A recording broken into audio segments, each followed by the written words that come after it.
Assalamualaikum warahmatullahi wabarakatuh. Perkenalkan, nama saya Anita Rusmini, SPD. Saat ini saya sedang mengajar di SMK Duta Bangsa Balikpapan. Dan tak lupa juga, saya sekarang adalah mahasiswa PPG dalam jabatan kategori 2 tahun 2022 di LPTK 2 Malang. Saat ini saya akan melaksanakan sebuah best practice saya selama PPL saya dari 1 dan 4. Selamat menyaksikan. Saat ini saya dalam kelompok Bahasa Indonesia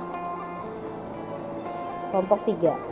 Di sini saya akan menjelaskan sebuah LK 3.1 menyusun best practice.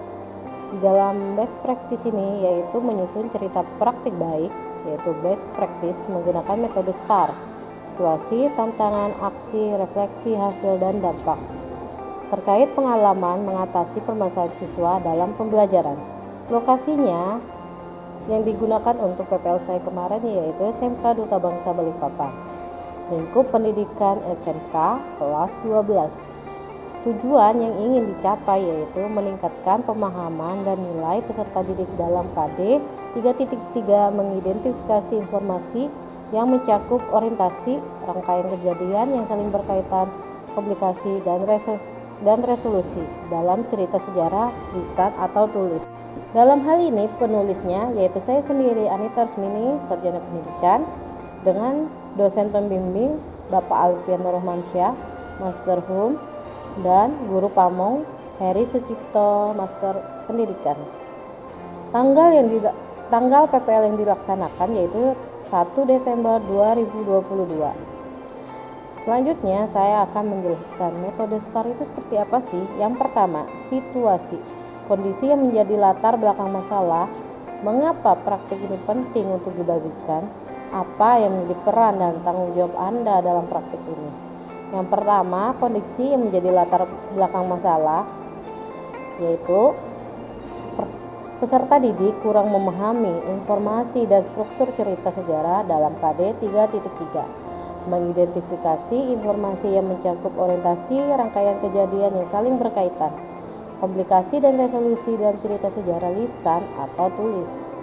Di sini juga peserta didik juga kurang bersemangat mengikuti pembelajaran. Nilai pelajaran bahasa Indonesia peserta didik rata-rata tiap KD masih rendah, salah satunya dalam teks cerita sejarah. Selanjutnya, pembelajaran masih sering berpusat pada guru sebagai sumber belajar dan monoton sehingga membuat peserta didik kita merasa bosan. Selanjutnya, sebagian peserta didik tidak bisa menjawab atau bertanya pada saat pembelajaran dimulai. Hal ini diperburuk dengan kurangnya pemanfaatan media ajar dan model pembelajaran inovatif yang diimplementasikan oleh pendidik di kelas. Mengapa penting menyampaikan praktik ini?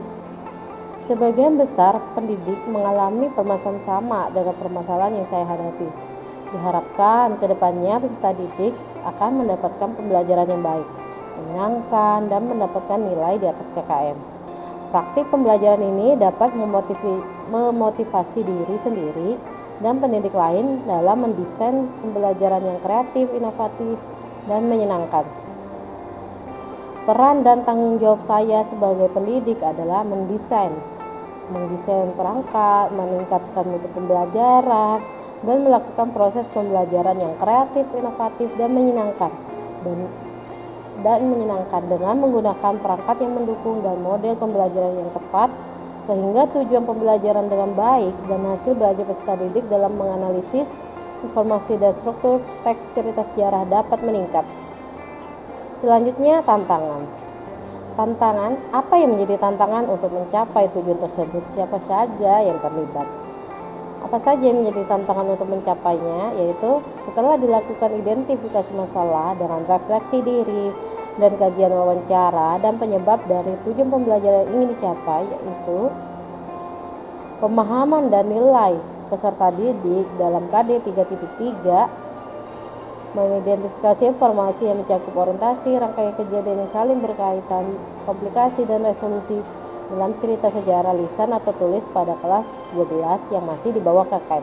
Antara lain, dari segi pendidik belum merancang perangkat pembelajaran inovatif dan belum menyiapkan perangkat pembelajaran dengan baik. Pendidik belum sepenuhnya membiasakan peserta didik menyelesaikan permasalahan yang memerlukan penyelesaian dengan berpikir tingkat tinggi, sehingga hasil yang didapat peserta didik masih rendah. Pendidik belum memanfaatkan TPEC dalam kelas. Pendidikan belum menerapkan model pembelajaran yang relevan dengan kebutuhan karakteristik peserta didik, serta pendidik butuh waktu untuk mengeksplorasi minat peserta didik. Dari segi peserta didik belum terbiasa dengan model pembelajaran inovatif. Peserta didik belum terbiasa menyelesaikan soal-soal berbasis HOT. Peserta didik belum terbiasa memecahkan masalah baik secara individu maupun kelompok. Serta peserta didik masih malu menyampaikan saat diminta untuk menyampaikan hasil diskusi. Dilihat tantangan tersebut, dapat disimpulkan bahwa tantangan yang dihadapi melibatkan peran pendidik. Pendidik harus meningkatkan kompetensinya dalam bidang pedagogik dan profesional dan selalu terus belajar menjadi pendidik yang terbaik buat peserta didiknya. Dari sisi peserta didik harus termotivasi untuk belajar, untuk mencapai cita-cita masa depan dan membiasakan diri untuk belajar aktif di kelas. Yang terlibat dalam tantangan ini yaitu saya sendiri sebagai pendidik, Anita Usmini, dosen pembimbing saya Bapak Alfian Rohmansyah Master Hum, serta guru pamong saya Bapak Heri Sucipto Master Pendidikan, peserta didik kelas 12, teman sejawat saya Ibu Sisilia Rowanti, kepala sekolah saya Bapak Hendri Kusola Baga SPD MPD, serta lingkungan sekolah saya SMK Duta Bangsa Balikpapan, dan teman-teman mahasiswa PPG LPTK Universitas Mula Warman. Selanjutnya itu aksi. Dalam hal ini, langkah-langkah apa sih yang dilakukan untuk menghadapi tantangan tersebut? Strategi apa yang digunakan? Bagaimana prosesnya? Siapa saja yang terlibat? Apa saja sumber daya atau materi yang diperlukan untuk melaksanakan strategi ini? Berdasarkan tantangan yang dihadapi guru, langkah-langkah yang harus dilakukan yaitu 1. Pemilihan media pembelajaran inovatif harus berdasarkan kajian literatur. Strategi yang dilakukan yaitu menggunakan media pembelajaran inovatif, media audio visual. Adapun media pembelajaran ini berupa video maupun teks cerita sejarah. Proses pembuatan media pembelajaran inovatif dibuat oleh guru sendiri, yaitu dimulai dari menyiapkan alat, bahan, mendesain bentuk medianya, dan membuat medianya sesuai dengan desain rancangannya. Sumber daya yang diperlukan untuk membuat media pembelajaran inovatif ini yaitu buku siswa Bahasa Indonesia kelas 12, jaringan internet, laptop, aplikasi Microsoft Office, Word, dan Salindia. Pemilihan model pembelajaran inovatif, strategi yang dilakukan guru dalam pemilihan model pembelajaran inovatif dengan memahami karakteristik peserta didik dan karakteristik materi pembelajaran, yaitu yang dipilih adalah model problem based learning atau PBL. Langkah-langkah pembelajarannya itu dimulai dari pendahuluan, inti dan penutup, dan penilaian aspek sikap, pengetahuan dan keterampilan. Proses pemilihan model ini yaitu mempelajari model-model pembelajaran inovatif melalui kajian literatur, mempelajari kemampuan awal dan kebiasaan atau gaya belajar peserta didik, dan mempelajari karakteristik materi, menganalisis informasi dan struktur teks cerita sejarah secara lisan atau tulis. Sumber daya yang diperlukan yaitu jaringan internet, buku-buku yang terkait model-model pembelajaran inovatif, buku siswa Bahasa Indonesia kelas 12. Selanjutnya yaitu meningkatkan keaktifan peserta didik. Strategi yang dilakukan guru untuk meningkatkan keaktifan peserta didik dalam proses pembelajaran yaitu memberikan proses pembelajaran yang gampang, asik, seru, menantang, dan menyenangkan. Merancang pembelajaran yang berpusat pada peserta didik dengan mengembangkan LPP dan lembaga kerja atau LKPD yang berpusat pada peserta didik terkait dengan kompetensi dasar, indikator, dan tujuan pembelajaran yang akan dicapai. Proses pengembangan RPP ini yang berpusat pada peserta didik dengan menentukan kegiatan-kegiatan pembelajaran apa yang bisa mengaktifkan peserta didik dan berpartisipasi aktif dalam seluruh rangkaian proses pembelajaran. Sumber daya yang diperlukan adalah kompetensi dan kreatif guru dalam mengembangkan RPP dan LKPD yang berpusat pada aktivitas peserta didik sehingga peserta didik dapat meningkatkan hasil belajarnya.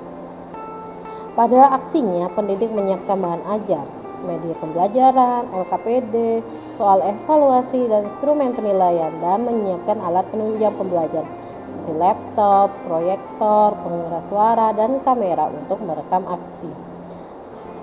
Pelaksanaan aksi ini dilaksanakan hari Kamis, tanggal 1 Desember 2022.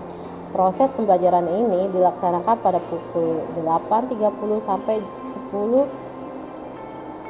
WITA. Muatan pelajaran yang dipelajari pada pembelajaran ini adalah bahasa Indonesia, teks, cerita sejarah dengan tujuan melalui referensi yang didapat kegiatan pembelajaran dengan model problem-based learning. Peserta didik mampu menganalisis informasi dan struktur teks cerita secara tertulis dan benar. Kegiatan ini dimulai dengan pendahuluan, yaitu guru membuka kegiatan belajar dengan mengucapkan salam, guru menyiapkan ketua kelas untuk memimpin doa untuk memulai kegiatan, guru menanyakan kabar dan memeriksa kehadiran peserta didik. Guru dan peserta didik mengaitkan materi pembelajaran yang akan diajarkan dengan materi pembelajaran sebelumnya, serta mengaitkan pengalaman peserta didik terkait informasi dan struktur teks cerita sejarah. Selanjutnya, guru menjelaskan kompetensi dasar, indikator pencapaian kompetensi atau IPK, dan tujuan pembelajaran.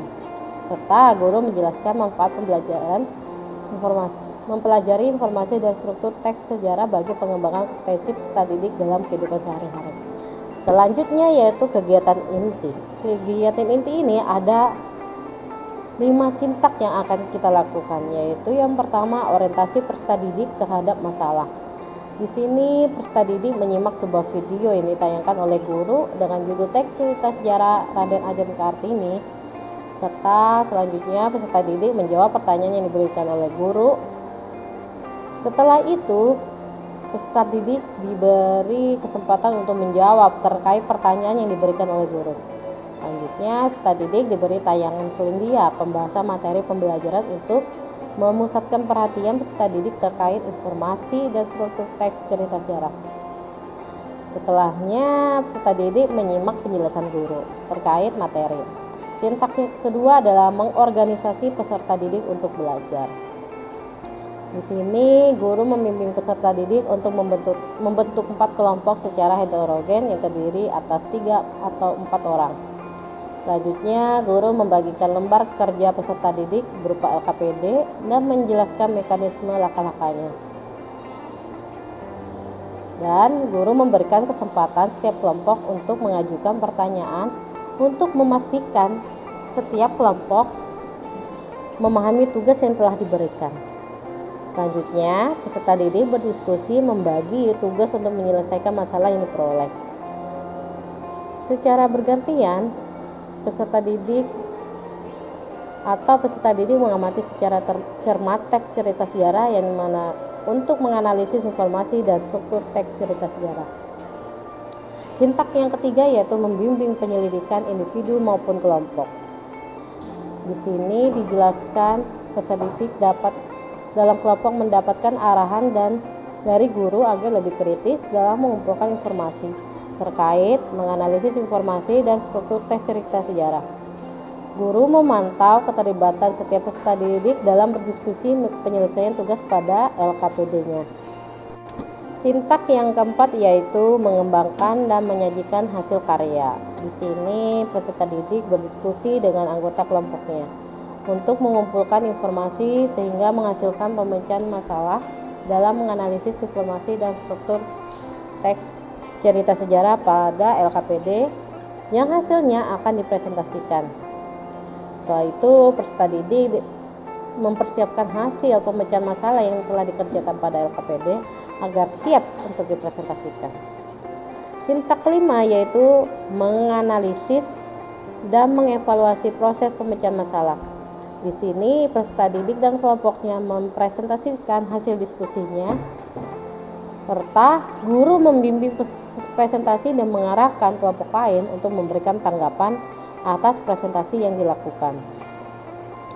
Di sini peserta didik menyimak tanggapan dari guru terkait hasil menyimpulkan informasi dari materi yang dibahas, yang telah diselesaikan dan dipresentasikan. Dan terakhir adalah penutup. Di sini yang pertama guru memberikan sebuah apresiasi atas hasil kerja peserta didik dalam kelompok. Dalam artian kita sebagai guru harus memberikan suatu semangat atau apresiasi kita karena mereka sudah belajar dengan baik dalam melakukan atau menyelesaikan LKPD-nya. Selanjutnya guru dan peserta didik membuat kesimpulan terkait pembelajaran yang telah dilaksanakan pada saat PPL itu. Selanjutnya peserta didik mengerjakan lembar evaluasi yang diberikan oleh guru untuk mengukur pemahaman terkait materi yang telah dipelajari. Apakah si peserta didik ini sudah memahami semua materi yang telah disampaikan oleh guru dan dalam proses pembelajaran tersebut. Selanjutnya guru dan peserta didik merefleksi kegiatan pembelajaran yang diajarkan. Dan guru menyampaikan materi pembelajaran pada pertemuan berikutnya.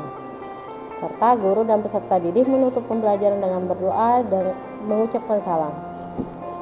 Yang terlibat dalam aksi ini tentu saja tidak lupa, yaitu saya sendiri sebagai pendidik Anita Rusmini, dosen pembimbing saya Bapak Alfian Rohmansyah, Master Hum, guru pamong saya Pak Heri Sucipto, Master Pendidikan, peserta didik kelas 12 tercinta saya,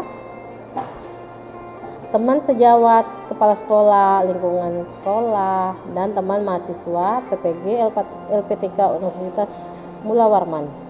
Yang terakhir adalah refleksi hasil dan dampak. Bagaimana dampak dari hasil dari langkah-langkah yang dilakukan? Dampak dari hasil pengguna media berbasis TPEC yang diimplementasikan dalam video pembelajaran Kisara dan Ajeng Kartini yang ditayangkan melalui PowerPoint atau Salindia dapat membuat peserta didik lebih semangat dan fokus dalam mengikuti proses pembelajaran. Dari evaluasi kegiatan belajar diperoleh hasil peserta didik yang mendapat nilai tuntas bahkan di atas KKM. Penggunaan model pembelajaran problem based learning. Penggunaan model pembelajaran problem based learning sangat efektif karena membuat peserta didik lebih termotivasi untuk belajar dibandingkan dengan menggunakan metode konvensional yang selama ini sering digunakan. Hal ini terlihat dari indikator keaktifan peserta didik yang meningkat dibandingkan dengan sebelum menggunakan model PBL. Di sini kalian bisa melihat beberapa cuplikan waktu saya melaksanakan PPL yang keempat. Selamat menyaksikan ya. Waalaikumsalam warahmatullahi wabarakatuh. Apa kabar anak-anaknya Ibu? Baik. Sehat semua? Sehat. Alhamdulillah. Berarti di hari ini kita dikasih kesehatan dari Allah Subhanahu wa taala. Jadi kita mulai berdoa dulu ya. Ketua kelas silakan Chandra dimulai berdoanya. Belum memulai kegiatan hari pada pagi hari ini, marilah berdoa menurut agama dan budaya masing-masing. Berdoa mulai. Doa bersama. Alhamdulillah, berarti hari ini kita sudah siap untuk pelajarannya Ibu? Ya. Apakah hari ini ada yang tidak masuk?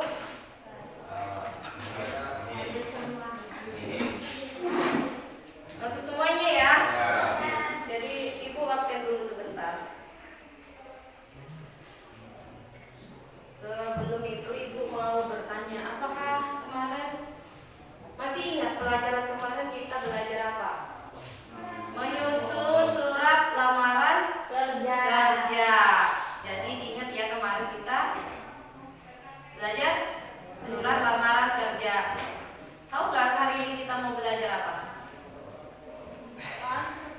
depan sudah ada apa? Cerita sejarah. Baik, cerita sejarah.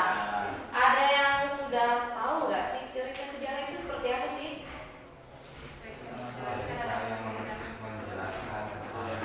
Satu-satu. Siapa? Daus. Iya. Cerita yang menjelaskan tentang kisah masa lalu. Kisah masa lalu. Terus ada lagi? Ada yang mau jawab? Menceritakan tentang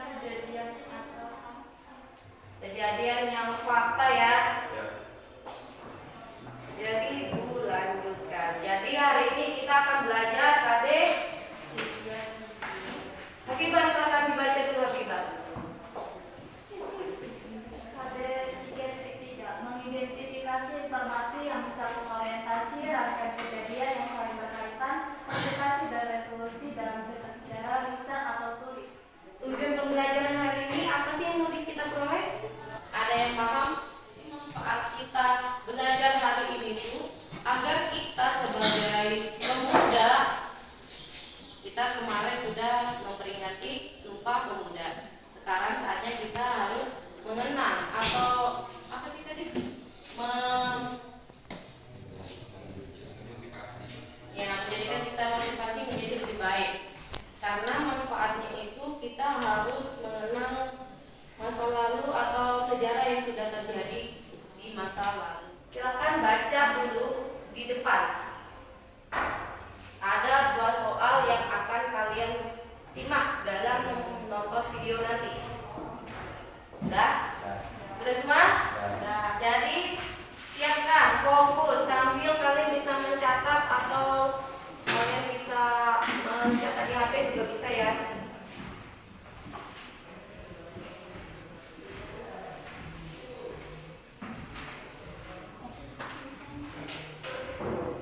Mulai ya.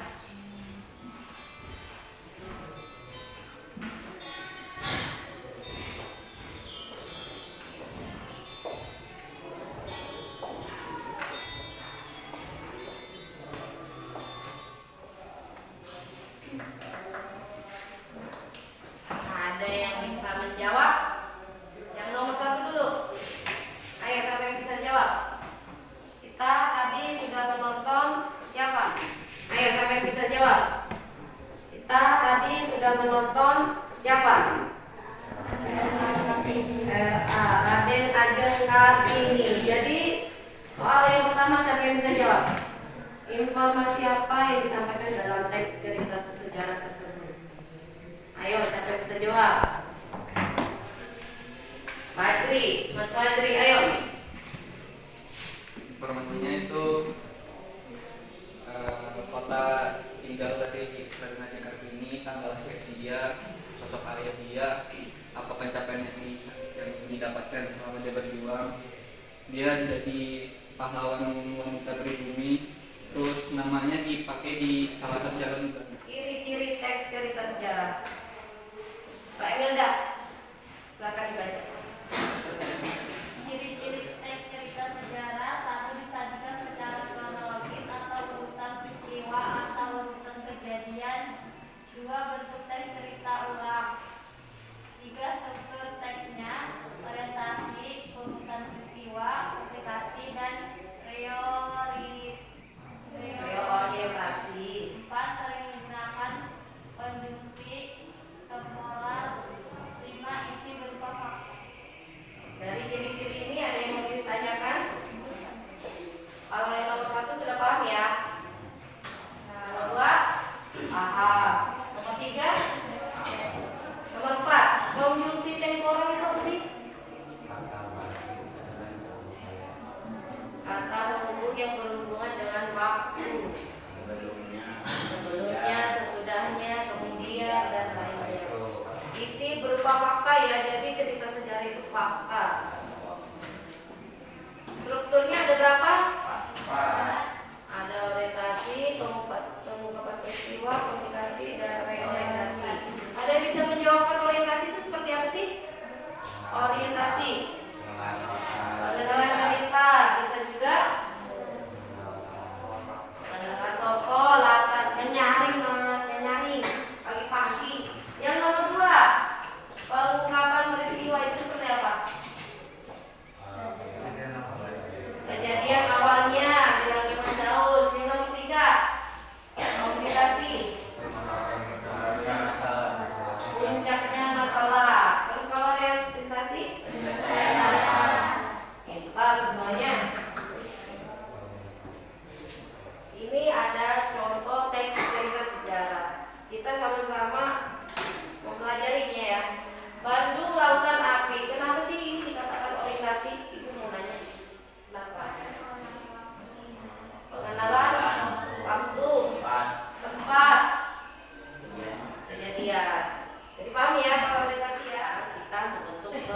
kelompok.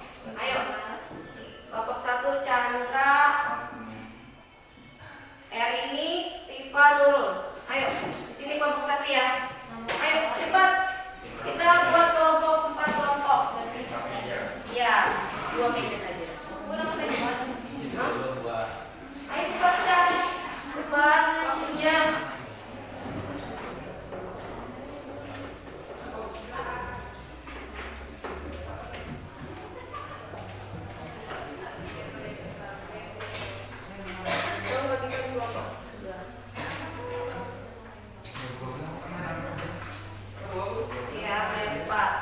Jadi perhatikan, bacalah dengan sesama teks cerita sejarah, dibaca dulu.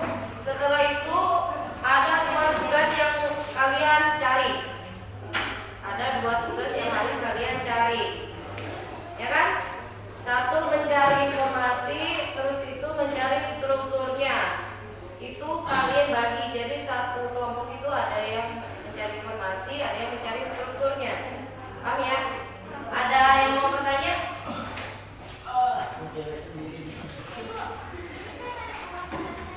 Iya, terus aja. Iya. Nah, kerjanya.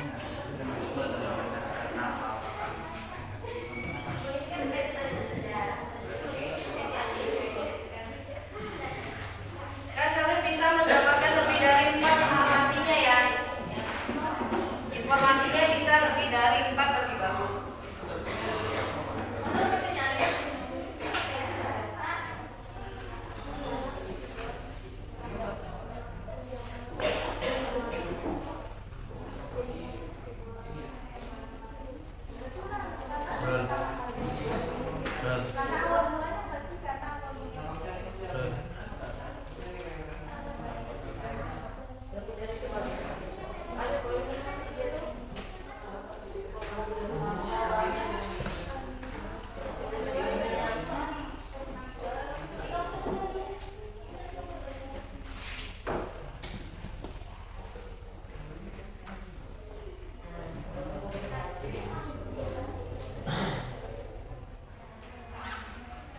Chandra sudah siap?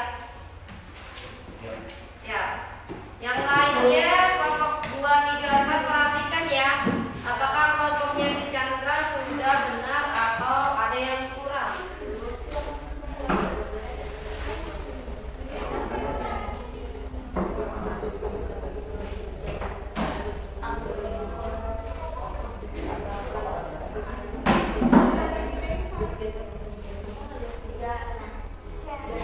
Genap paragraf. Ada pertanyaan lain? Ini yang dimaksud. Dia menyebutkan paragraf aplikasi terhadap paragraf sekian. Berbeda dengan kita, makanya dia menyebutkan paragraf. Dia bertanya. Ya, terus lanjut. Ada lagi? Kalau kita kan poin, kalau mau poin ini dari awal kasih kalau sudah bisa jawab ya. Kelompok lainnya ada yang mau bertanya lagi? Sudah. Tutup kelompok 1. Ya, jadi wassalamualaikum warahmatullahi wabarakatuh. Waalaikumsalam. Kita beri aplaus dulu bagi yang sudah berhasil. Jadi dapat disimpulkan dari kita mempelajari tadi apa? Sama-sama kan? Jadi sebelumnya kalian belum paham kan cerita sejarahnya sana-sana? Jadi sekarang kalian sudah paham bagaimana perjuangan kita sebagai warga masyarakat Indonesia mempertahankan Pulau Sana-Sana. Lanjut, ada yang bisa menyimpulkan hari ini? Simpulannya apa? Bisa bantu ibu? Kita sama-sama bisa mendapatkan informasi dari Sana-Sana itu, bisa memahami strukturnya ya. Jadi ada 4 tadi strukturnya, kalian sudah paham semuanya. Nanti kalau misalnya suatu saat kalian menceritakan kepada adik kelas kalian atau keluarga kalian bisa menjelaskan ya. Sudah paham kan? Kita lanjut ke mengerjakan soal evaluasi. Jadi ibu membagikan soal 4, silakan dikerjakan. Dikerjakan masing-masing. Ini adalah tolak ukur. Kalian bisa menjawab. Ada yang bikin status?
siang, salam sejahtera untuk kita semua.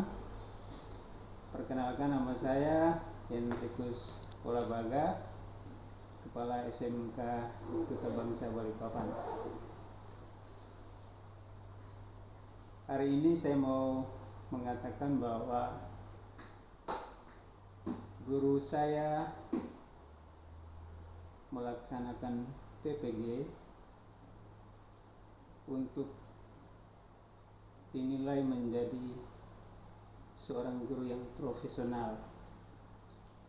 Bagi saya pribadi sangat senang karena di tahun ini ada guru saya yang bisa masuk ke nominasi itu dan sudah melaksanakan kegiatan PPG mau berakhir di bulan ini. Saya melihat bahwa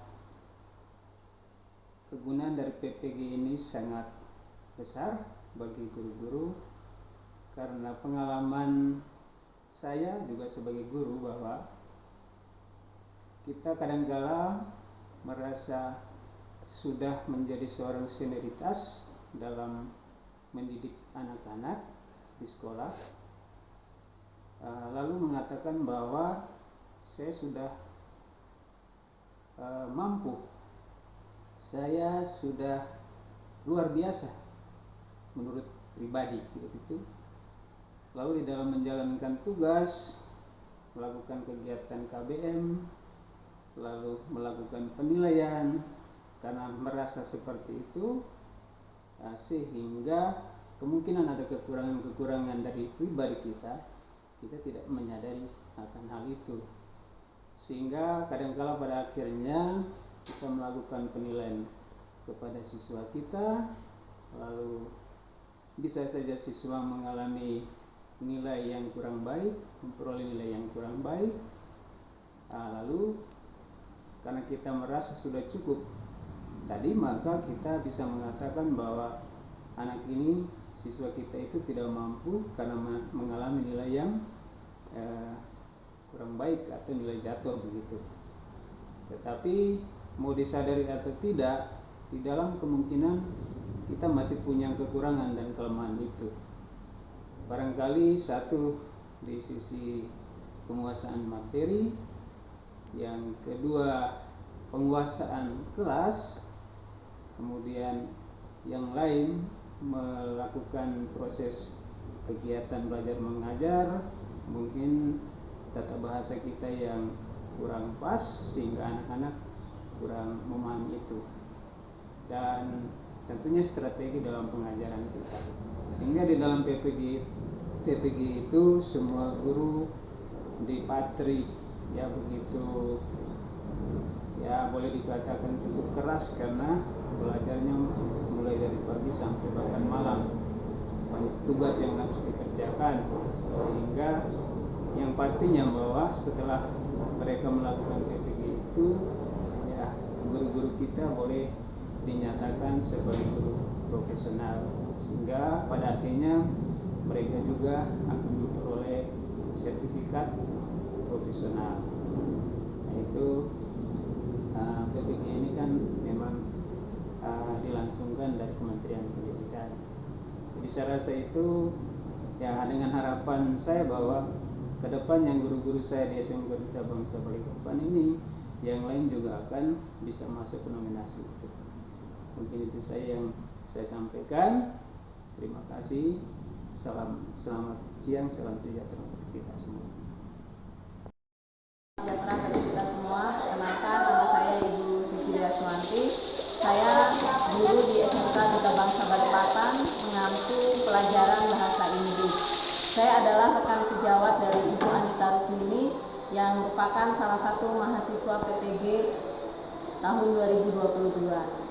Saya melihat selama Ibu Anita mengikuti PPG, beliau begitu antusias, bersemangat, dan melaksanakan tahap demi tahap dengan baik. Dan saya melihat satu teknik dia mengajar menggunakan PBL, dan PBL itu di dalam pembelajaran terutama bahasa yang menurut saya sangat berguna, yaitu anak-anak ditantang untuk berani berdiskusi, berkelompok, mengemukakan pendapat dan lebih kooperatif, dan pembelajaran lebih berorientasi kepada siswa, tidak berfokus hanya kepada guru. Jadi guru dan siswa sama-sama terlibat aktif dalam pembelajaran. Tantangan PBL adalah anak-anak masih belum terlalu familiar ketika mencari permasalahan, mencari informasi, mencari sesuatu di dalam pembelajaran. Itu mereka masih sangat mengalami beberapa kendala. Tetapi dengan berjalannya waktu, kami berharap sebagai pendidik bahwa pembelajaran tersebut dapat membuahkan hasil yang signifikan. Dan bagi saya, PPG merupakan ajang di mana guru bisa memperdalam ilmu yang didapat di bangku kuliah, diperdalam lagi di PPG. Dan harapan saya setelah nanti Bu Anita selesai mengikuti PPG, beliau dapat menerapkan ilmu yang didapat dan bagi siswa dan ditularkan kepada guru-guru yang lain. Terima kasih. Demikian dari saya. Selamat pagi. Warahmatullahi wabarakatuh. Perkenalkan, nama saya Amirul Bahar. Saya mewakili semua peserta didik yang mengikuti proses pembelajaran Ibu Anita Rusmini. Saya sangat merasa senang dan puas atas pembelajaran yang sudah disampaikan oleh Ibu Anita Rusmini, karena saya dan peserta didik yang lain terlibat langsung dalam proses kegiatannya. Menurut saya, kegiatan yang sudah disampaikan oleh Ibu Anita Rusmini sangat menarik dan kami semua sangat mudah untuk memahami materi-materi yang sudah disampaikan oleh Ibu Anita Rusmini. Mungkin itu saja yang dapat saya sampaikan atas pembelajaran Ibu Anita Rusmini. Saya akhiri. Wassalamualaikum warahmatullahi wabarakatuh. Assalamualaikum warahmatullahi wabarakatuh. Perkenalkan, saya Nur Habibah dari kelas 12. Di sini saya mewakili seluruh peserta didik yang mengikuti proses pembelajaran Ibu Anita Rusmini. Kami merasa senang dan puas dengan proses pembelajaran ini karena kami dapat terlibat langsung serta kegiatan yang menarik sehingga membuat kami mudah memahami materi apa yang disampaikan. Sekian dari saya. Wassalamualaikum warahmatullahi wabarakatuh.